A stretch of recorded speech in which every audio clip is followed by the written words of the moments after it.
पेशव्यांनी महारांना जास्तीत जास्त दडपण्याचा प्रयत्न केला होता आणि त्यामुळेच अपमानित झालेला महार बदला घेण्याची संधी शोधत होता. महार शूरवीर असल्याची कल्पना इंग्रजांना होतीच आणि म्हणून 1757 मध्ये ब्रिटिशांनी महारांना सैन्यामध्ये सामील केले होते आणि हजारो वर्षाची गुलामगिरी भिरकावून देण्यासाठी महार संधी शोधत होते. ती संधी महारांना मिळाली आणि ब्रिटिशांनी महार रेजिमेंट तयार केली.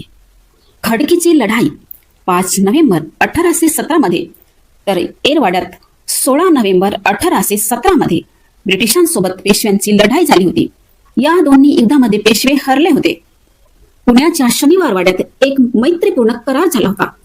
टिपू सुलतानच्या बंदोबस्तीसाठी ब्रिटिश आणि पेशव्यामध्ये करार झाला होता, पण हा करार जास्त काळ टिकला नाही.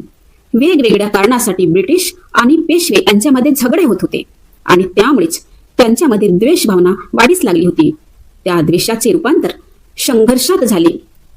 पण त्यामध्ये महार सैनिकांना आपल्याच हिंदू बांधवांबरोबर लढावे लागत होते.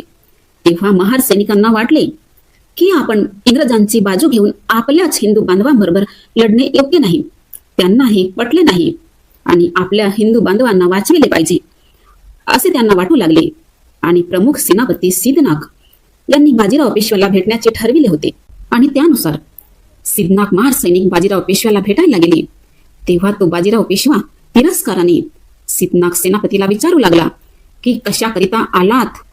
तेव्हा सेनापती सिद्धनाग त्या बाजीराव पेशव्याला म्हणाला, आम्हाला आपल्या हिंदू बांधवांबरोबर लढण्याची इच्छा नाही, म्हणून आम्ही तुमच्या बाजूने लढू, इंग्रजांचा पराभव करू. तेव्हा तुमच्या राज्यामध्ये आणि लष्करात आमचे स्थान काय राहील. तेव्हा तो बाजीराव पेशवा तिरस्काराने म्हणाला, तुम्हा महारांना सुईच्या टोकावर असणाऱ्या धुळीच्या कणा एवढाही स्थान या पेशवाईमध्ये मिळणार नाही. मनुस्मृतीमध्ये सांगितल्यानुसार तुम्हाला आमची सेवा चाकरी करावीच लागेल. असे जर केले नाही तर तुम्ही नरकात जाल.